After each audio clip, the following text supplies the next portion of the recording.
My brother was about to propose to his girlfriend, but she called me and said she had feelings for me instead. I told him the truth and stopped the proposal. Now she keeps contacting me, creating a bigger problem. My younger brother Keith, 26 male, has been dating this woman named Andrea, 27 female, for about 4 years now. They met through mutual friends when Keith was finishing college, and she had just started working at a marketing firm downtown. Everyone in our family loves her. She's smart, funny, always remembers birthdays, and my parents constantly talk about how lucky Keith is to have found someone so perfect for him. Keith and I have always been close. Growing up, we shared a room until I was 16, played on the same basketball team in high school, and even though I moved out 5 years ago, we still get together at least twice a week to watch games or just hang out. When he started dating Andrea, I was probably more excited than anyone else in the family. Keith had dated a few women before, but nothing serious, and I could tell from the first month that this was different. He was happier, more confident, and Andrea just fit into our lives like she had always been there. Our family does this thing where we have dinner together every Sunday at my parents' house. It started when my grandmother was still alive, and we've kept it going for the past decade. Andrea has been coming to these dinners for the past 3 years. She helps my mom in the kitchen, laughs at my dad's terrible jokes, and has long conversations with my aunt about gardening. My wife Nicole, 29 female, really likes her too. They became friends pretty quickly, and sometimes go shopping together or meet for coffee on weekends. I should mention that I work as a civil engineer at a construction company. The hours can be long and the work is demanding, but I like it. Nicole is a pediatric nurse and works shifts at the hospital. We've been married for 3 years and we have a good life together. We bought a small house in the suburbs last year, and we're working on fixing it up slowly. Nicole wants kids eventually, but we agreed to wait another year or two until we're more settled financially. About 6 months ago, Andrea started acting different around me. Nothing major at first. She would laugh a bit too loud at things I said or find excuses to sit next to me at family dinners. Nicole noticed it before I did. One night after we left my parents' house, she asked me if I thought Andrea was acting weird. I said I hadn't really noticed anything and Nicole dropped it. But after that conversation, I started paying more attention. Andrea began texting me more often. At first, it was normal stuff, like asking what Keith might want for his birthday or checking if we were coming to Sunday dinner. Then the messages got more frequent and more personal. She would send me articles about engineering projects she thought I might find interesting, or memes about shows that only Keith and I watched together. When I mentioned I was reading a biography about Theodore Roosevelt, she bought the book and would text me her thoughts on different chapters.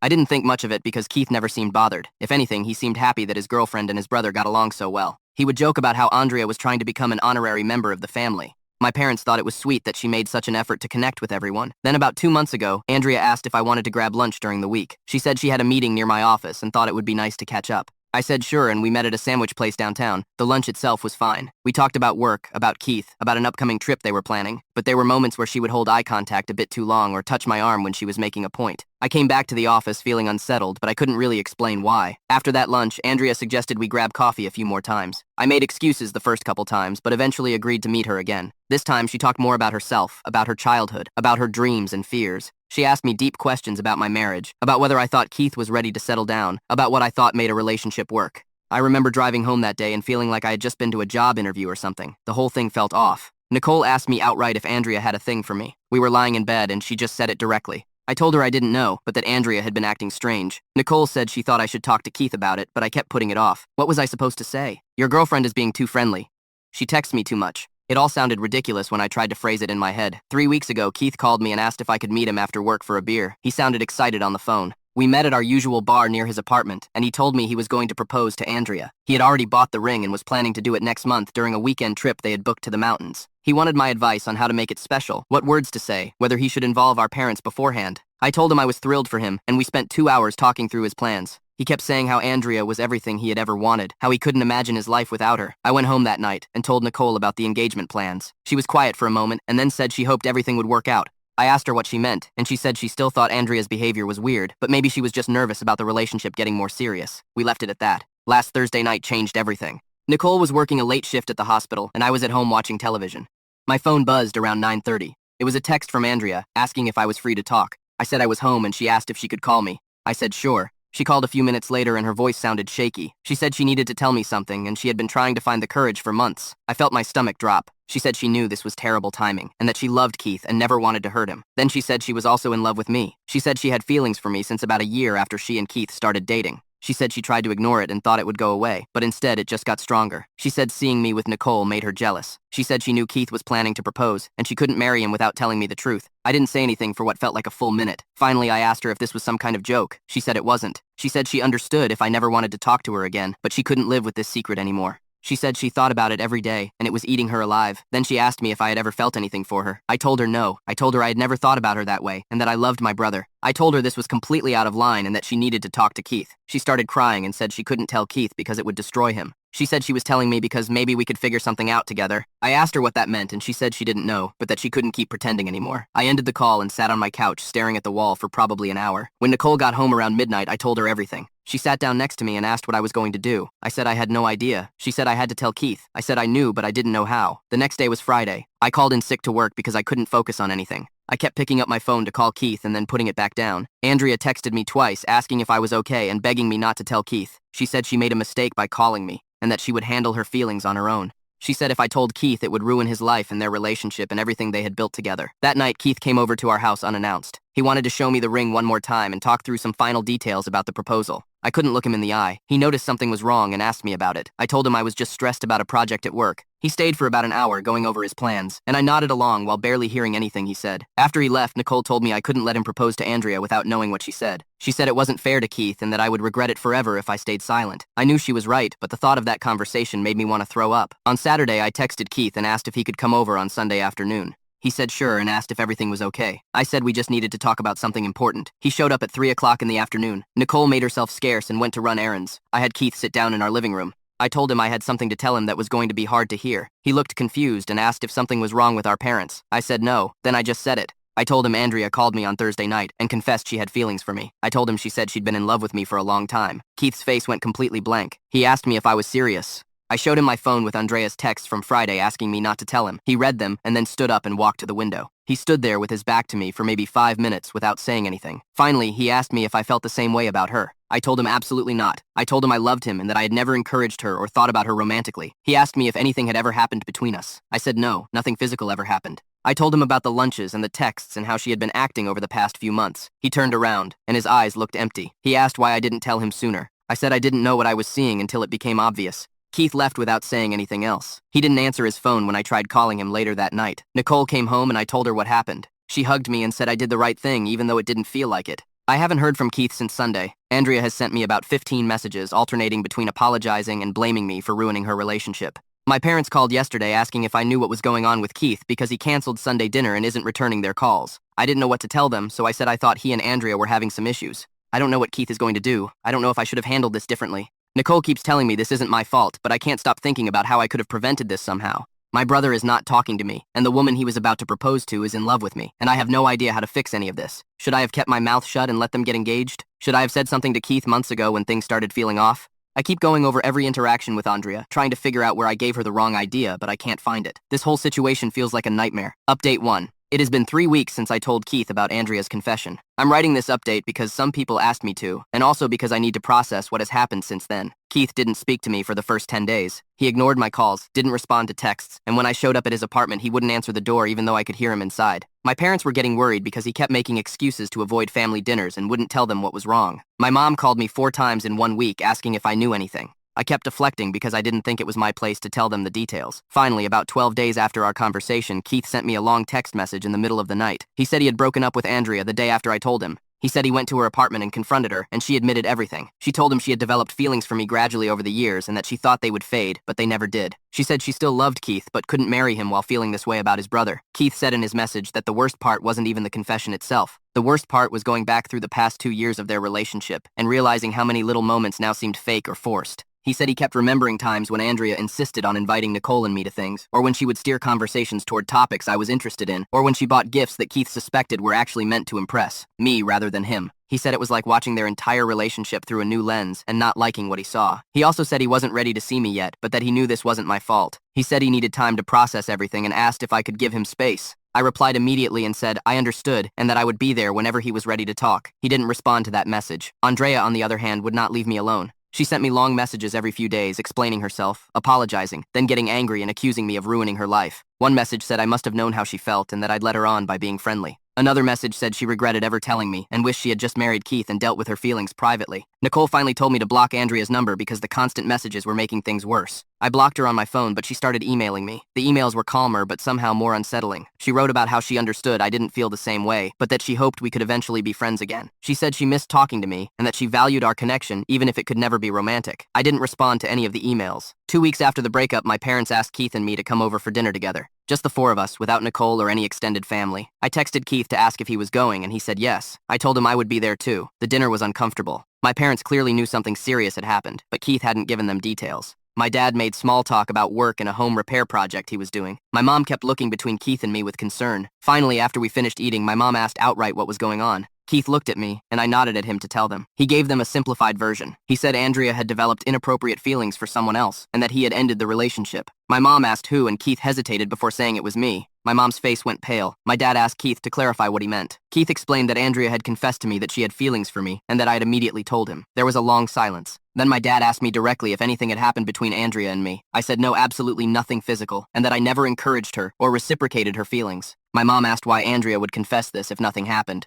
I explained about the increased contact over the past months and how uncomfortable it had made me, but that I didn't realize the full extent until she called me. My dad seemed satisfied with this explanation, but my mom kept pressing. She asked if I was sure I never gave Andrea the wrong impression. She asked if maybe I'd been too friendly or sent mixed signals. Keith cut her off and said I had done nothing wrong, and that he was grateful I told him before the proposal happened. My mom went quiet after that. Toward the end of dinner, my mom said something that really bothered me. She said she hoped Keith and Andrea might eventually work things out because Andrea was such a wonderful person, and maybe this was just a phase or confusion on Andrea's part. Keith's face hardened, and he said there was no chance of that happening. My dad told my mom to drop it. After dinner, Keith and I stood outside in my parents' driveway for a few minutes. He thanked me for telling him the truth, even though it cost him his relationship. He said he had been thinking about proposing for months and planning this whole future with Andrea, and now all of it was gone. He said he felt stupid for not seeing the signs earlier. I told him there was no way he could have known. He said maybe, but that it still felt like he had wasted 4 years of his life. I asked him if we were okay and if he wanted to start hanging out again. He said he thought we were okay, but that he needed more time before things could feel normal between us. He said being around me reminded him of Andrea and the whole situation, and he needed to process his grief separately. I told him I understood, even though it stung. Last week I ran into Andrea at a grocery store. She was in the produce section when I came around the corner with my cart. She saw me, and her face lit up like nothing had happened. She walked over and said my name and asked how I was doing. I told her I was fine and tried to move past her. She blocked my cart and said she had been wanting to talk to me in person. She said she was sorry for everything and asked if we could meet for coffee to clear the air. I told her no. I told her there was nothing to clear and that she needed to stop contacting me.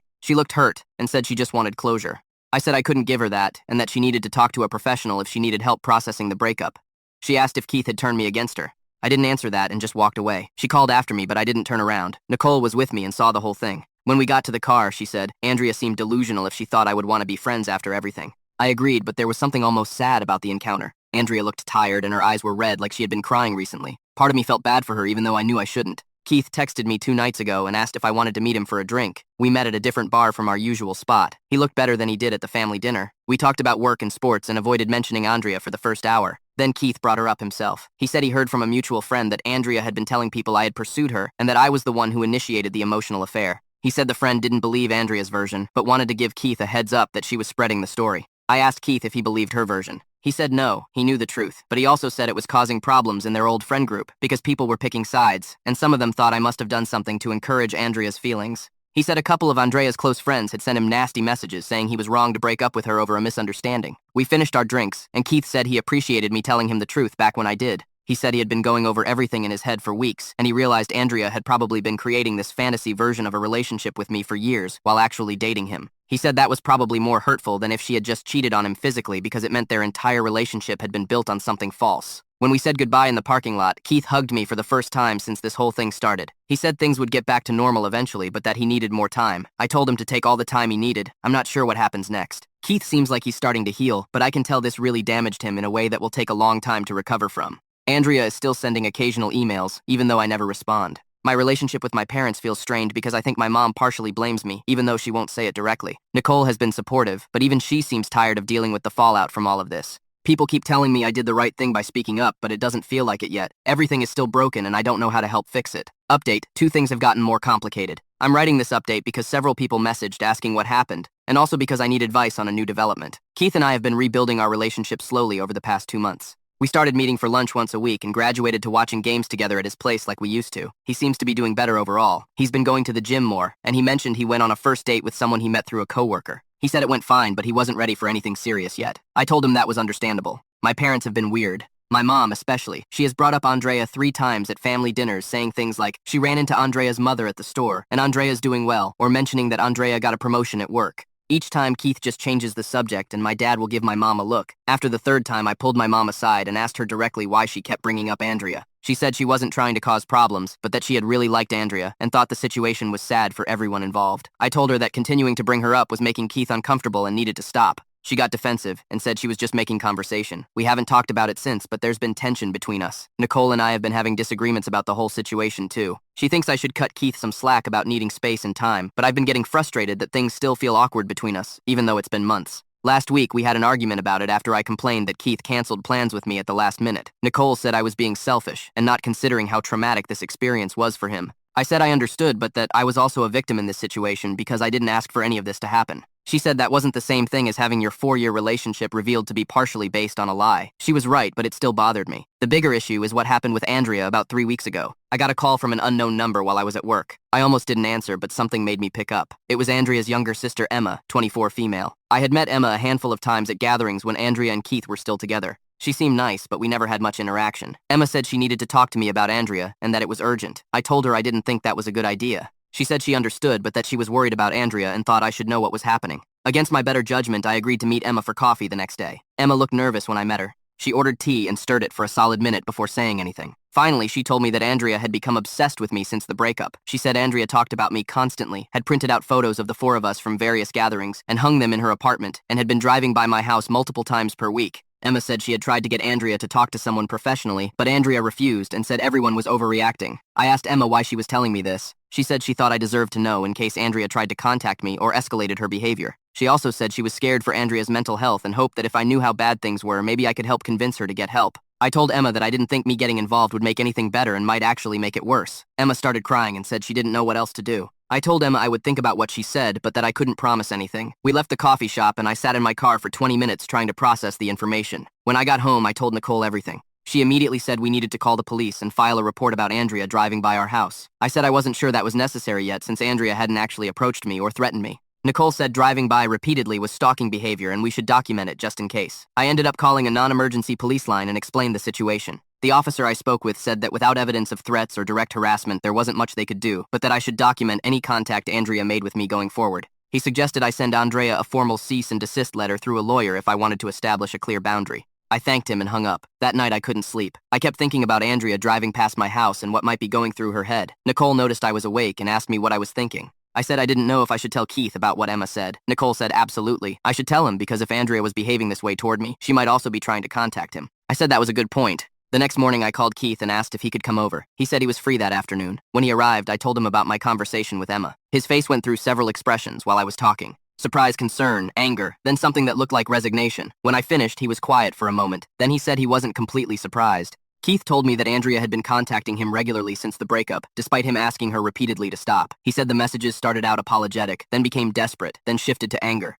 He showed me some of them on his phone. One message said she knew he still loved her, and that she could make him forget about everything if he just gave her another chance. Another message said I had manipulated both of them and ruined what they had. A more recent message said she saw him at a restaurant with another woman and asked if he was seriously moving on when they had built a life together. I asked Keith why he hadn't told me she was still contacting him. He said he didn't want to burden me with more Andrea drama and that he had been handling it by just not responding. He said he thought if he ignored her long enough, she would eventually stop. I told him about Emma's concerns and the driving by my house. Keith's jaw clenched, and he said we needed to do something about this. We decided to both send Andrea messages telling her to stop all contact. Keith sent his first. He wrote that he was blocking her number after this final message, and that any further attempts to contact him would be documented for legal purposes. He said their relationship was over, and would never resume under any circumstances. He said he wished her well, but that she needed to respect his boundaries and leave both him and me alone. I sent a similar message. I kept it brief, and said I did not want any contact from her, that I had never encouraged her feelings, and that continuing to reach out or drive by my house was inappropriate, and needed to stop immediately. I said if she needed support, she should talk to friends or family or a professional, but that I could not be part of her healing process.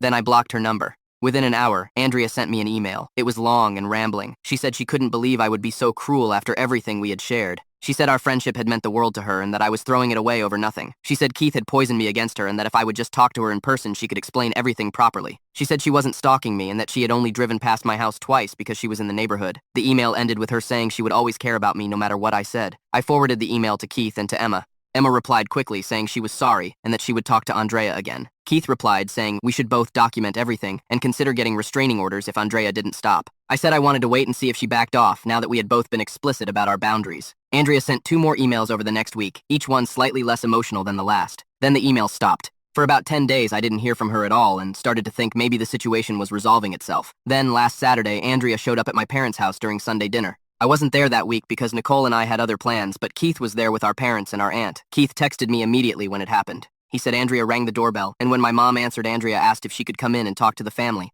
My mom, not knowing what else to do, let her in. According to Keith, Andrea sat down in the living room and told my parents that there had been misunderstandings between all of us and that she wanted to clear the air. She said she still loved Keith and that she had made mistakes, but that everyone deserved a second chance. She said I had been a good friend to her and that she missed that friendship. My dad asked her to leave and said she needed to respect Keith's decision. Andrea started crying and said she had given 4 years to this family and couldn't understand why everyone was turning against her. My mom tried to comfort her, which made Keith angry. He told Andrea she needed to leave immediately, or he would call the police. Andrea left, but not before saying she hoped they would all come to their senses. Keith was furious when he texted me. He said my mom's response was unacceptable and that she shouldn't have let Andrea in the house in the first place. I called my mom later that night, and she was upset. She said she didn't know what to do when Andrea showed up and that she was just trying to be kind. I told her that letting Andrea in gave her the impression that she was welcome, which sent the wrong message. My mom said she understood, but that she still felt bad for Andrea, who seemed like she was struggling. I told my mom that Andrea's struggles were not our responsibility and that she needed to support Keith, not his ex-girlfriend.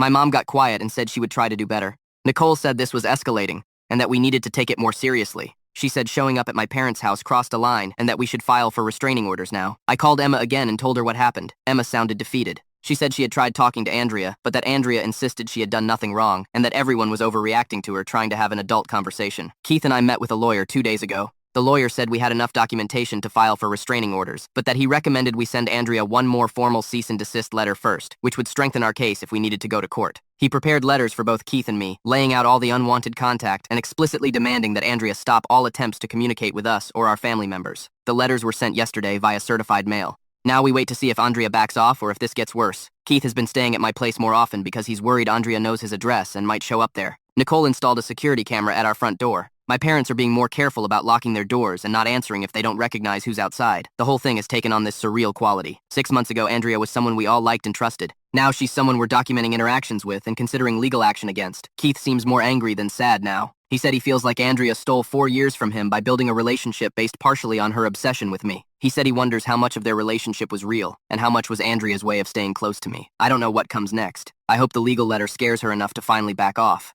But something about the look in her eyes at the grocery store and the tone of her emails makes me think this isn't over yet. Update 3. This is my final update. A lot has happened and I want to close this chapter. Andrea did not back off after the cease and desist letters. She sent 3 more emails, each one angrier than the last. In one email, she said Keith and I had conspired to ruin her life. In another, she said she had evidence that I had encouraged her feelings and that she would expose the truth. The third email was just a list of all the times we had talked or texted over the years with her own interpretations of what each interaction meant. It was unsettling to read. Keith and I both filed for restraining orders. The court hearings were about a month ago. Andrea showed up to both hearings. She wore a nice dress and had clearly prepared what to say. At Keith's hearing, she told the judge that Keith was being vindictive because she had ended their relationship and that he was using me as an excuse. The judge didn't buy it. With all the documented messages and the incident at my parents' house, the judge granted Keith a 1-year restraining order, requiring Andrea to stay at least 500 feet away from him, his workplace, and his residence. At my hearing, Andrea's story changed. She told the judge that we had been close friends and that I had suddenly cut her off without explanation when she went through a difficult time. She said I was being cruel and that she just wanted closure. Her lawyer tried to argue that her driving by my house twice was coincidental since she lived in the area, but the emails and the grocery store confrontation and the showing up at my parents' house were too much evidence of a pattern.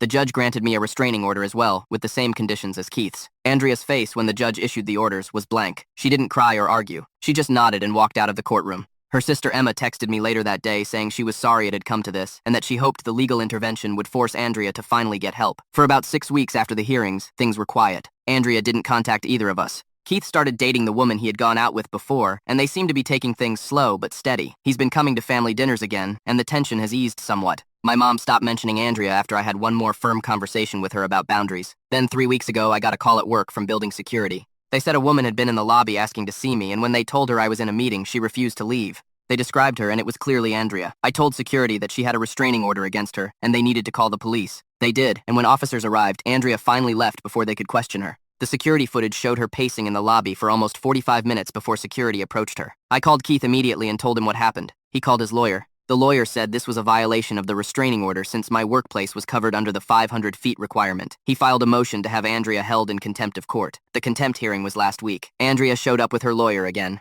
This time she looked different, thinner, with dark circles under her eyes. Her lawyer argued that Andrea had been nearby for a legitimate reason and hadn't realized how close she was to my building. The building security footage contradicted this since Andrea had specifically asked for me by name. The judge found her in contempt and sentenced her to 10 days in jail, suspended pending completion of a court-mandated counseling program. The judge also extended both restraining orders for another 2 years. Andrea's face crumpled when the judge announced the sentence. She looked directly at me as she was leaving the courtroom and mouthed something I couldn't make out. Keith said later he thought. She said I'm sorry, but he wasn't sure. Emma called me after the hearing. She was crying and said Andrea had finally agreed to start therapy. She said their parents were also getting involved to make sure Andrea followed through with the court-ordered program. Emma thanked me for not pushing for jail time, though. I explained I didn't have control over that. She said she understood, but that she was grateful the judge had given Andrea one more chance to get help. Since the contempt hearing, there has been no contact from Andrea. Keith and I both installed better security systems at our homes. Nicole and I talked about moving to a different neighborhood, but decided to wait and see if Andrea really does back off this time. My company security has been briefed on the situation, and they now require all visitors to show ID and have a specific person to meet with before being allowed past the lobby. Keith and I are in a better place now than we've been since this whole thing started. We went to a basketball game last weekend, just the two of us, like we used to do all the time. During the third quarter, he turned to me and said he was glad I told him the truth, even though it destroyed his relationship. He said he would have proposed to Andrea and probably married her if I hadn't spoken up, and that would have been much worse. He said he was angry at me for a long time, but that he understood I was in an impossible position. I told him I was just glad we were okay again. My relationship with my parents has mostly recovered, though my mom still occasionally makes comments that show she doesn't fully understand the severity of what happened. Last week, she said something about Andrea probably just being lonely and heartbroken. My dad shut that down immediately and said Andrea's behavior was obsessive and inappropriate regardless of her emotional state. I appreciated him saying that. Nicole and I are doing fine. The stress of the situation put some strain on our marriage for a while, but we've worked through it. She said she's proud of how I handled everything, though she wishes I had told Keith about Andrea's weird behavior sooner. I do too. As for Andrea, I don't know what happens to her now. Part of me hopes the therapy helps and that she can move on with her life. Another part of me will always be waiting for the next email or the next appearance. Emma updates me occasionally on Andrea's progress. She says Andrea has been attending therapy regularly and seems to be making some progress in understanding that her behavior was inappropriate. But Emma also said Andrea still talks about me, sometimes reframing our interactions in ways that didn't match reality. Emma said the therapist is working on that. I don't plan to ever contact Andrea again or accept any future attempts at contact from her. Keith feels the same way. We both know the restraining orders will expire eventually, but we're hoping that by then enough time will have passed that Andrea will have truly moved on. Some people have asked if I feel guilty about what happened to Andrea's life. The honest answer is yes. Sometimes when I'm lying awake at 3 o'clock in the morning, I wonder if I could have handled things differently, or if I somehow unknowingly encouraged her. But in the daylight, I know I didn't do anything wrong. I was friendly to my brother's girlfriend in the same way I would be friendly to any person in our extended social circle. Her feelings were her responsibility, not mine. Keith told me something last week that stuck with me. He said he used to wonder what would have happened if I had never told him about Andrea's confession. Would they have gotten married? Would he have ever found out? Would Andrea have eventually moved past her feelings? But he said he realized those questions don't matter, because this is the reality we're living in, and at least now it's a reality based on truth instead of fantasy. I'm closing this chapter now. I don't plan to update again unless something major happens. To everyone who sent messages of support or shared similar experiences, thank you. It helped to know other people understood how complicated these situations can be. My advice to anyone in a similar position is to tell the truth even when it's hard. Document everything and don't assume someone will stop inappropriate behavior on their own. Get legal help if you need it. Trust your instincts when something feels off. Keith and I are moving forward. Our relationship survived something I wasn't sure it would, and maybe that's the one positive thing that came out of all this mess. We're closer now in some ways because we went through something difficult together. That's where I'm leaving this. Thanks for reading. Now let's move to the next story. Story 2. My mom always wanted a son, then got one through my stepdad. At my 18th birthday, she put salt in my food and smirked. Now she's being evicted from dad's house, and her wedding is on hold. Growing up, I, 18 female, always knew my mother, 43 female, wasn't happy with having a daughter. She repeatedly told me and anyone who would listen that she was stuck with me after an unfortunate twist of fate. This wasn't something she mentioned once or twice. It was a constant cloud over my childhood. When I was little, I never understood why my mother treated my cousins differently than me. They visited often and she would hug them, praise them, and buy them gifts. With me, she was always cold and critical. Nothing I did was good enough. My mother had strict rules about what I could wear. Pink clothes, dresses, and skirts were absolutely forbidden in our house. She made me wear boyish clothes and only allowed me to play with boy toys like cars and trucks. My hair was always kept short because she claimed it was easier to manage. I didn't understand why these things mattered so much to her. She also had strong opinions about other women. If a woman at her workplace got promoted, my mother would say she must have slept her way to the top. When a classmate got good grades, my mother would claim their mother must be having an affair with the teacher. According to her, women couldn't be trusted. My mother constantly pushed me to make friends with boys instead of girls. She said boys were more helpful and trustworthy and that girls would just stab me in the back. Eventually, I stopped trying to make female friends altogether. I thought we were a normal family until I was 14, when my father, 45 male, announced he was having an affair with a coworker and wanted a divorce. Our supposedly perfect family was suddenly falling apart. My mother moved us into a motel while she figured out what to do next. She was furious all the time, especially whenever I mentioned wanting to see my dad. She accused me of betraying her, of being just like other women who couldn't be trusted. I tried explaining that I needed both my parents, but she wouldn't listen. To his credit, my father never spoke badly about my mother in front of me. He apologized for the affair and admitted it was a terrible mistake. He explained he had been unhappy in the marriage for a long time, but took full responsibility for his actions. He promised to answer any questions I might have when I was older. Despite the divorce, my father remained supportive. He paid child support consistently and let us stay in the family home to provide stability for me. We established a regular visitation schedule where I would see him every other weekend. After the divorce, my mother became obsessed with finding a new husband before my father could move on. She started going to bars and clubs several nights a week. That's how she met Peter, 42 male, a DJ who had a son named Victor, 15 male, 3 years younger than me. Peter had raised Victor alone. From the moment Victor entered our lives, my mother treated him completely differently than she treated me. She bought him new shoes and shirts regularly, constantly praised his accomplishments, and bragged about him to her friends. At first, I thought I was just jealous, but even my father noticed the difference in how she treated us. My mother started asking my father for more time with me, claiming she wanted me to join them on trips. Later, I realized she just wanted me out of the house more so she could spend time with Peter and Victor. After dating for only a few months, my mother announced she was engaged to Peter, and they would be moving into our family home. I was shocked, especially since the house actually belonged to my father. My father demanded that Peter pay rent, which led to arguments. My mother accused him of trying to sabotage our relationship because she was finally happy. My father reminded her that he only let her stay in the house because of me. Peter eventually agreed to pay rent. The initial living arrangement seemed reasonable. Peter and my mother took the master bedroom. Victor got the guest room and I kept my own room. Victor and I actually got along well and often played video games together. I was happy to have a stepbrother. Things changed when Victor complained about the guest room bed. My mother had promised him a new bed, but instead of buying one, she switched my bed with his without asking me first. I came home one day to find my belongings moved and my bed gone. When I confronted her, she said Victor deserved a good bed and that I should make sacrifices because I was older and needed to adapt to her new life. Meals became another battleground. If Victor wanted seconds at dinner, my mother would serve him with a smile. If I asked for more food, she would scold me and call me a fat cow, despite the fact that I was athletic and healthy. My mother started planning day trips with just Peter and Victor, deliberately excluding me. She claimed they needed to bond as a family, making it clear I wasn't considered part of that family. When my dad offered to take me to a baseball game, my mother insisted I should let Victor go instead because he's a boy. My dad refused to take Victor and we had a great time at the game together. As my 18th birthday approached, my dad wanted to throw me a big party to celebrate both my birthday and high school graduation. He offered to handle all the arrangements so my mother wouldn't have to do anything. I was okay with his idea for a large celebration. My mother tried to downsize the party, suggesting we just go to a restaurant instead. She argued that a big party would be a slap in the face to Peter, who couldn't afford to do the same for Victor. She even suggested we celebrate Victor at my party too. My dad firmly refused, stating the party was for me alone. He told her that if her new family didn't like the party, they were all uninvited. My mother grudgingly agreed. As the party planning continued, my mother started making more demands. She insisted on more vegan options because Peter was vegan. I agreed to this to avoid conflict. Then she forbade fish because Victor didn't like it. This time I refused to change the menu. The fish dish was my favorite and I wanted it at my party. My mother shook her head and wagged her finger in my face, accusing me of being disrespectful and entitled. She threatened to ground me and take away my phone. That's when I finally snapped. I shouted back that it was my party, my last celebration before moving out for college, and I had kept my mouth shut long enough about how she treated me. I threatened to report her to Child Protective Services and cut off contact after college if she didn't change her behavior. I told her I didn't want a mother who never prioritized me anyway. My mother replied that all she wanted was for me to treat Peter and Victor as family. The confrontation seemed to shake her up and she backed down. On the day of the party, Peter offered to play music. The event was going well with Victor, my cousins, and me having fun on the dance floor. My dad was busy chatting with family and bragging about me. Meanwhile, my mother stayed in the kitchen drinking margaritas and avoiding everyone. Peter tried to encourage her to join the celebration, but she refused. My dad and I didn't bother asking her to join for the cake cutting. We went ahead without her and made the most of the moment. Later in the evening, I noticed my mother carefully preparing plates for Peter and Victor, making sure they had exactly what they wanted. I felt a pang of jealousy watching her serve them. Then, surprisingly, she brought me a plate of food. I was taken aback by this rare gesture of care and felt a warm, fuzzy feeling. I took a bite of the fish and immediately started coughing. It was incredibly salty, almost inedible. I asked if anyone else found the fish too salty, but they said theirs was fine. That's when I noticed my mother standing nearby with a smirk on her face, shaking an empty salt bottle. I realized she had purposely added too much salt to my food. When I confronted her, she insisted it was just a harmless prank and a lesson for ordering fish, despite Victor's preferences and for being entitled. I told her how nasty she was as a parent. I felt like she was trying to make me feel small and unimportant. I narrowed my eyes and thought about how to get my revenge. Even now, thinking about this incident makes my blood boil.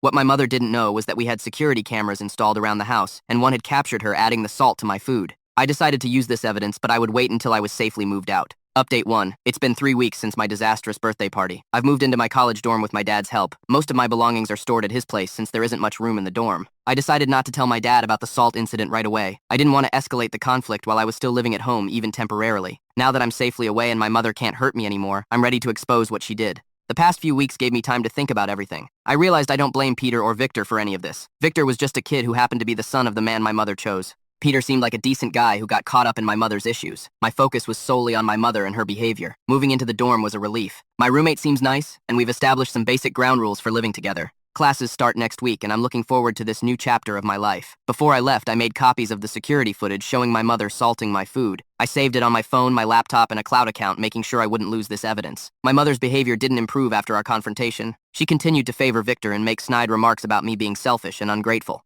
The day before I left for college, she had the nerve to lecture me about how I should call her regularly and come home for holidays. She acted as if nothing had happened and we had a normal mother-daughter relationship. My dad has been incredibly supportive. He helped me shop for dorm supplies, drove me to campus, and helped set up my room. He also increased my allowance to make sure I could afford books and other college expenses. We agreed to have dinner together once a month, just the two of us. I received a text from Victor last week asking how college was going. We've maintained a friendly relationship despite everything. He mentioned that my mother had been saying nasty things about me since I left, claiming I was ungrateful and that she was glad to have me out of the house. This just confirmed I was making the right decision by exposing her. I spent hours thinking about how to handle this situation. I didn't want a big in-person confrontation that could get out of hand. I also wanted to make sure Peter and my dad knew exactly what happened without my mother being able to twist the story. The plan I came up with was simple but effective. I would create a group chat with Peter, Victor, and my dad, explain the situation, and share the video evidence. This way, everyone would see the truth at the same time, and my mother wouldn't be able to control the narrative. I wrote and rewrote my message several times, making sure to keep it factual and not overly emotional. I wanted to focus on the specific incident with the salt, rather than listing years of grievances. That would be more impactful and harder for my mother to dismiss. Yesterday, I received a package from my mother. Inside was a sweater with a note saying, "For those cold nights at college."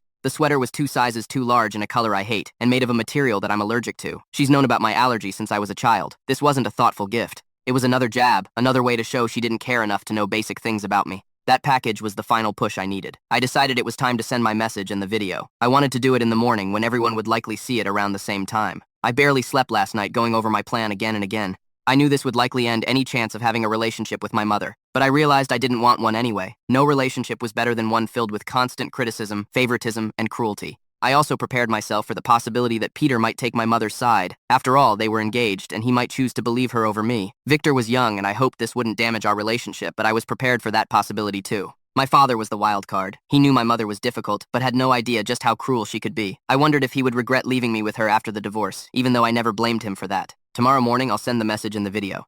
After that, whatever happens, happens. I've endured years of my mother's treatment, and I'm finally taking control of the situation. No more staying quiet. No more accepting her behavior. It's time for everyone to see the truth. Update 2. Yesterday morning, I woke up early and sent the message I had prepared. I created a group chat with Peter, Victor, and my dad. In the message, I explained the pattern of differential treatment I had experienced since my mother met Peter and Victor. I made it clear that I didn't blame Victor for any of this, and that he was as much a victim of my mother's behavior as I was. I described the salt incident in detail and attached the video from our security camera. The footage clearly showed my mother standing over my plate, emptying a salt shaker onto my food, then looking around to make sure no one saw her before walking away with a satisfied smile. I ended the message by addressing Peter directly, asking if he was comfortable having his son around a woman who would deliberately ruin her own daughter's birthday celebration out of spite. Then I put my phone on silent and went to class, trying not to think about the bomb I had just dropped. When I checked my phone after class, I had dozens of notifications. Peter had responded first, saying he would look into the situation and thanking me for sharing this information. His message was polite, but non-committal.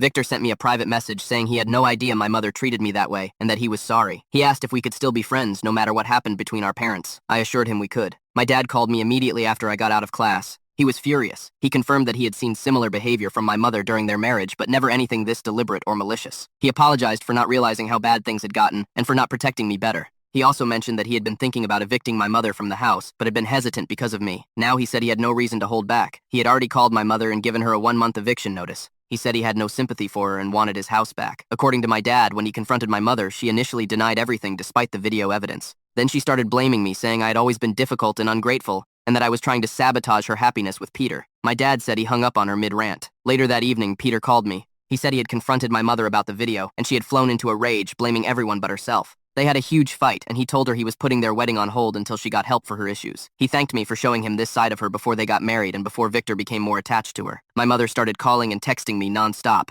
Her messages ranged from angry accusations to tearful apologies to threats about what would happen when I came home for holidays. I didn't respond to any of them. Eventually, I blocked her number. The next day, Peter sent me another message. He said he and Victor would be moving out of the house at the end of the week. He had found a small apartment they could afford while he figured out what to do about his relationship with my mother. He invited me to visit them any time and said Victor would like to keep in touch. My dad called again to check on me and to let me know he was planning to sell the house once my mother moved out. He offered to help me find an apartment for the summer if I didn't want to live in the dorms year-round. My mother somehow got hold of my roommate's phone number and called her, pretending to be concerned about me and asking about my behavior at college. Fortunately, my roommate was suspicious and didn't share any information. She told me about the call and we reported it to campus security. I'm still processing everything that's happened in the past 2 days. I expected my mother to be angry, but I didn't anticipate how quickly everything would fall apart for her. I don't feel bad about exposing her behavior. She brought this on herself with years of mistreatment. Victor and I had a long video chat last night. He told me my mother had been crying non-stop since Peter announced they were moving out. She begged him to reconsider, promising to be better, but he said he needed time to think. Victor seemed confused and hurt by the whole situation, but he reiterated that he still wanted to be my friend. My mother hasn't stopped calling or texting from different numbers. I've blocked each new number as it comes up.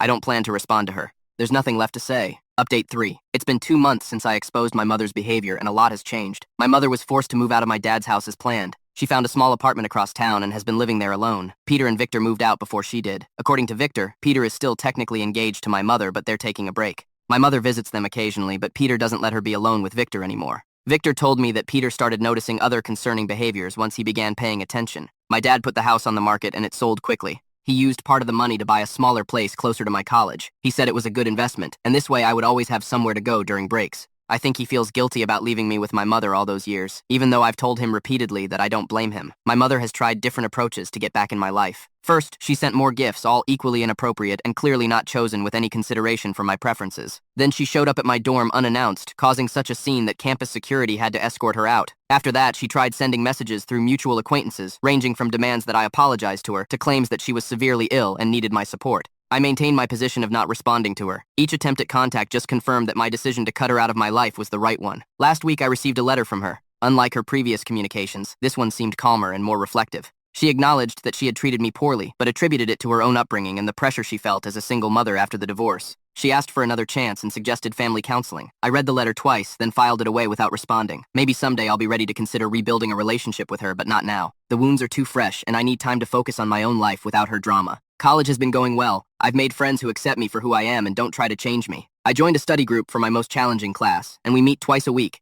My grades for the first quarter were excellent. Victor and I still talk regularly. He's starting high school this year and is nervous about it. I've been giving him advice and encouragement. Despite everything, I'm glad to have him in my life. Peter reached out last month to let me know he was seriously reconsidering his relationship with my mother. He said the incident with the salt opened his eyes to behaviors he had previously dismissed or not noticed. He thanked me again for the warning and said he would always consider me part of Victor's family regardless of what happened between him and my mother. My dad and I have dinner together every few weeks. Our relationship has improved now that we can talk without my mother's influence. He's dating someone new, a professor at a nearby college. I met her once and she seems nice, completely different from my mother. As for me, I'm focusing on my education and building a life that makes me happy. I've started taking cooking classes on weekends and discovered I enjoy making elaborate meals, including plenty of fish dishes. I have no regrets about exposing my mother's behavior. That video forced everyone to acknowledge the truth about her treatment of me, something I had been trying to articulate for years without success. Sometimes I wonder what would have happened if I had spoken up sooner, but I know I did the best I could in a difficult situation. The security camera footage of the salt incident is still saved on my computer. I don't watch it anymore, but I keep it as a reminder that I wasn't imagining or exaggerating my mother's behavior. It's proof that I made the right decision in cutting her out of my life.